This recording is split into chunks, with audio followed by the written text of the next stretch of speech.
Good morning.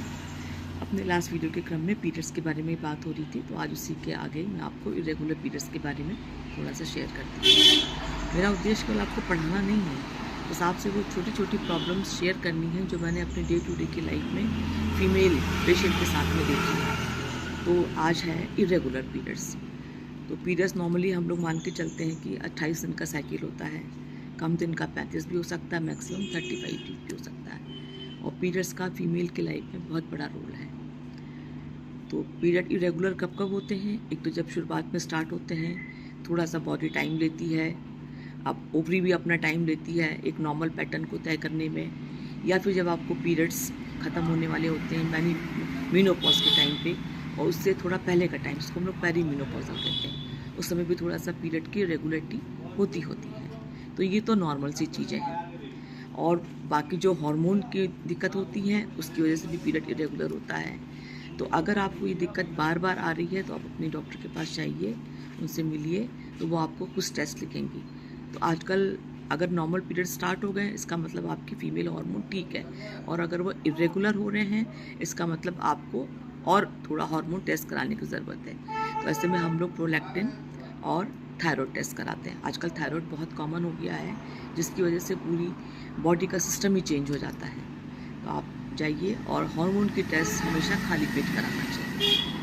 तो अगर आपको प्रॉब्लम निकलती है तो आप अपने डॉक्टर से दवा लीजिए, उसको खाइए। इनके कोर्सेज होते हैं कि जैसे मैंने पहले बताया है 2 महीना 3 महीना, और जब आपकी डॉक्टर कहे तब आप उसको बंद करिए।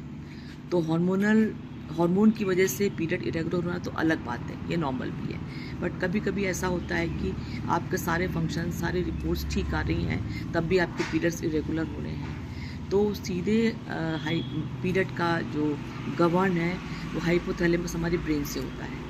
तो कभी कभी आप बहुत ज़्यादा शॉक में होते हो, बहुत ज़्यादा स्ट्रेस में होते हो, तो भी आपको पीरियड इरेगुलर होने लगते हैं। या आपकी क्लाइमेट चेंज होती है, आप कहीं ठंडी जगह से एकदम गर्म जगह पे जाते हो, जैसे कुछ बच्चे हैं नैनीताल घूमने चले गए, लखनऊ वाले एरिया थोड़ी गर्म है, तो पीरियड का साइकिल आपका रिदम होगा ही होगा। या बहुत ज़्यादा आपको किसी वजह से स्ट्रेस फील करा, आपने एग्ज़ाम का स्ट्रेस हो, कोई आपके घर की कंडीशंस हो, तो उस वाली में भी आपका पीरियड इरेगुलर हो जाता है।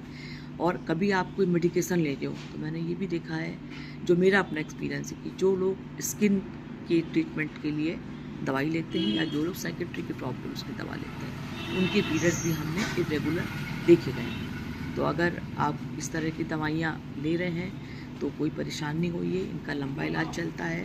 अपनी डॉक्टर से, गायनी की डॉक्टर से मिल लीजिए, और अपने स्किन की डॉक्टर से भी मिल लीजिए, जैसा आपको कोर्स जितने दिन का कहें।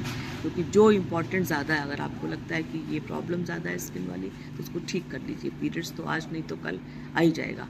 तो बहुत ज़्यादा ध्यान देने वाला पीरियड्स के ऊपर है नहीं। नॉर्मल आ रहा है, चढ़ गए हैं, तो कोई दिक्कत नहीं, डॉक्टर आपके पास में है, आप जाइए, उनसे मिलिए, और तो और कोई प्रॉब्लम नहीं होगी। ठीक है, थैंक यू सो मच।